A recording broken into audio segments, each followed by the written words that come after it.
Isshiki Otsutsuki was able to completely body the two most powerful shinobi in history, Naruto Uzumaki and Sasuke Uchiha. Isshiki not only defeated Naruto and Sasuke in swift, clean fashion, but he did it in a weakened form.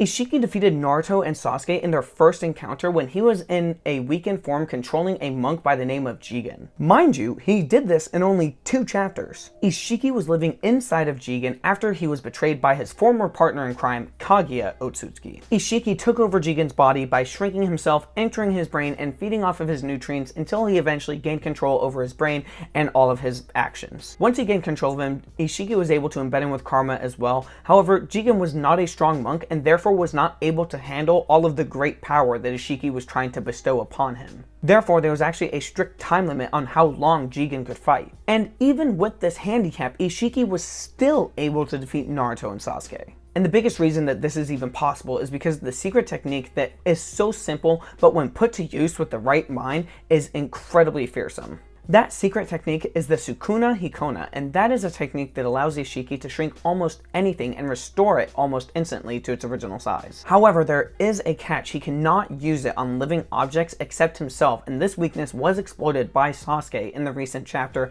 when he had Boruto transform into a sword to trick Isshiki. Now, normally a technique like this wouldn't be much of a problem to Naruto and Sasuke, and if you've watched my previous videos, I've talked about this quite a few times. To give a quick recap, Sasuke could see the microscopic bombs that were put inside of him from Datara C4, so he shouldn't have much of a problem seeing some shrunken rods or even a shrunken Isshiki. And when it comes to Isshiki himself, that is correct. Sasuke, after he figured out what was going on, was pretty much able to keep track of Ishiki's movements the entire time. However, during the entirety of the fight, Sasuke continuously failed to dodge the rods that were being thrown at him and took lots of damage, and I strongly believe that this was a load of BS. Sasuke should be able to see the rods flying at him if he can see microscopic bombs inside of his bloodstream. And I advocated very strongly that this was a very big flaw in the fight's entirety, because if it was more consistent, then Sasuke would have avoided a lot of unnecessary damage. But in a recent turn of events in the most recent chapters of Boruto, we have a few things that have happened and a few choice words from Isshiki himself about how his ability works that actually changes everything that we thought about what it is and how powerful it is.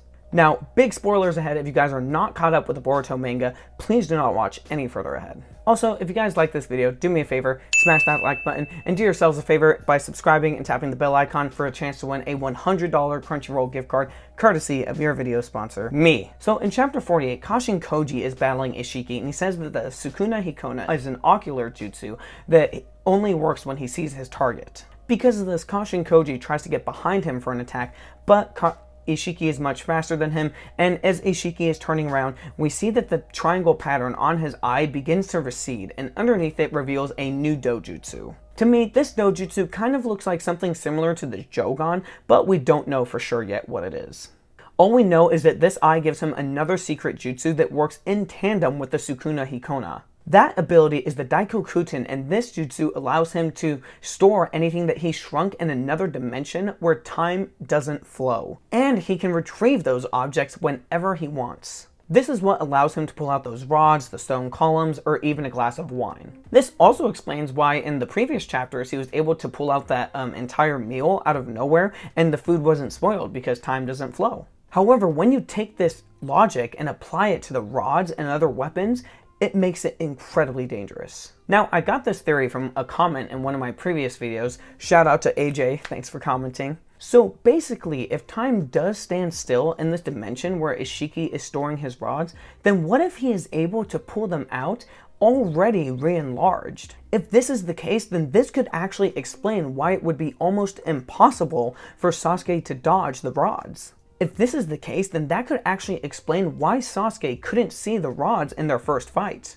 Because if this is true, then whenever Isshiki is actually pulling those rods out, those rods are moving at the speed of time itself. If he is able to use these abilities at the same time, then it's possible that he can store the objects in that dimension, enlarge them to their full size, and then pull them out and have them already enlarged, making them impossible to dodge. If this is true, then this completely destroys my complaint of Sasuke not being able to see the rods and not dodging them and taking a lot of unnecessary damage. Now, with that being said, I do have a counter argument to why I think this doesn't work, and here it is. Based off of how this is described in the Boruto manga, I kind of got some vibes of like Kamui and Obito about what this could be, but I think it's a little bit different. Kamui had two parts to it. The left side allowing Kakashi to transport anything in a different dimension, regardless of their durability from any distance. And then the right side, which allowed Obito to transport the physical part of his body to that dimension to allow him to be untouchable, and then transport objects very close to him. And when you combine them, you are able to be untouchable and transport objects at a distance to a different dimension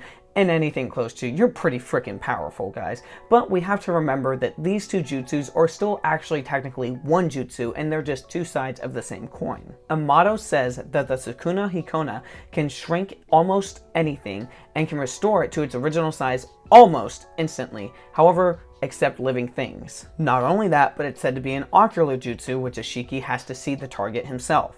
And the Daikokuten allows Jigen to store those objects in a dimension where time doesn't flow and retrieve them whenever he wants. Now, because these two abilities are actually given two different names, I think they actually might be two different dojutsus working in one eye. And that could actually explain why the eye pattern moves depending on what ability he's using. If we notice, the eye pattern moved when he activated the Daikokuten and the triangles receded. This could be showing us that to activate the Daikokuten, he needs to recede the eye pattern to reveal his what might be a Jogon, and to shrink objects he needs to bring the triangles together to use whatever ocular jutsu or dojutsu that would be, but it's the Suku Hikona right now. And because there seem to be two separate abilities that are just sharing the same eye, I don't know if he would actually be able to use them at the same time where he's enlarging the objects in a different dimension. And this is because of the condition that the Sukuna Hikona has to see the target that it's trying to enlarge or shrink. It is possible that he is just able to see into that other dimension with his ocular jutsu that he has, but as of right now, I don't know. However, my thought process of how this ability worked was he sees an object, he shrinks it, he then stores it in this dimension, he pulls it out whenever he wants, he either throws it or enlarges it, and yeah. And this is supported in his battle with Naruto and Sasuke, because every time Isshiki had to use the rods, he did make a throwing motion signaling that he was launching them. And also by the fact that Naruto and Sasuke were actually able to dodge and block some of the rods that Jigen threw at them. I think it's possible that it's actually a combination of both, where Isshiki is able to freely move the rods in that dimension also. Maybe they kind of exist on the same physical kind of plane. You know, like how Madara's limbo clones kind of worked, how they almost interacted with Naruto's world? The same thing. He can throw the rods in that dimension, and then once they're close to where his target is, he brings them to this dimension and then re-enlarges them, making it almost impossible to dodge. However, with Isshiki now being resurrected and no longer in Jigen's weakened body form, his power is on a completely different scale. When he is battling Kashin Koji and he's about to get hit with that giant Rasengan, he pulls the pillars out of that dimension to stop Koji's attack. And these pillars were definitely not in that spot before, guys. Now, when he does this, we don't see Isshiki throw or move the pillars or anything. He just simply glares and they appear. With Isshiki now being in his true form and no longer being capped in power by Jigen's weak body not being able to control it, Isshiki might now be able to use both abilities at the same time, being able to just send them wherever he wants and enlarge them and have them appear in any space at any time. If Isshiki really is just able to make objects appear out of nowhere in any direction, stuff that he wants, as we've kind of seen he's kind of doing, then there's probably no hope for Naruto and Sasuke.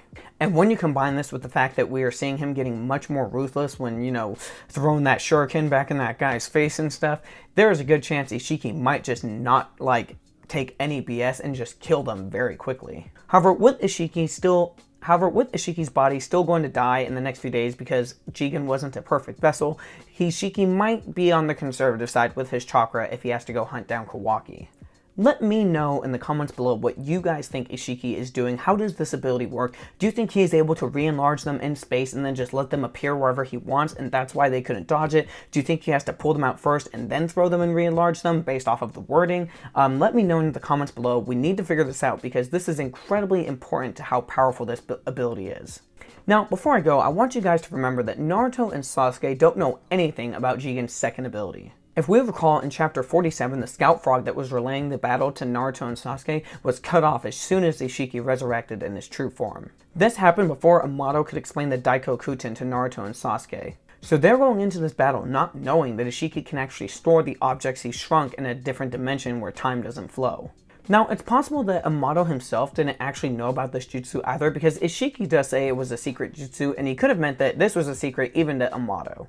Now, this could spell some very big trouble for Naruto and Sasuke, so please don't forget that they do not have this knowledge going into the fight. Other than that, guys, if you enjoyed this video, please do me a favor, smash that like button, make sure you guys do yourselves a favor and subscribe, tap that bell icon so you guys can be entered for that chance to win a $100 Crunchyroll gift card giveaway, courtesy of your video sponsor, me. Follow me on social media and Twitch for live streaming. Other than that, have a great day. I'll see you guys next time. Bye.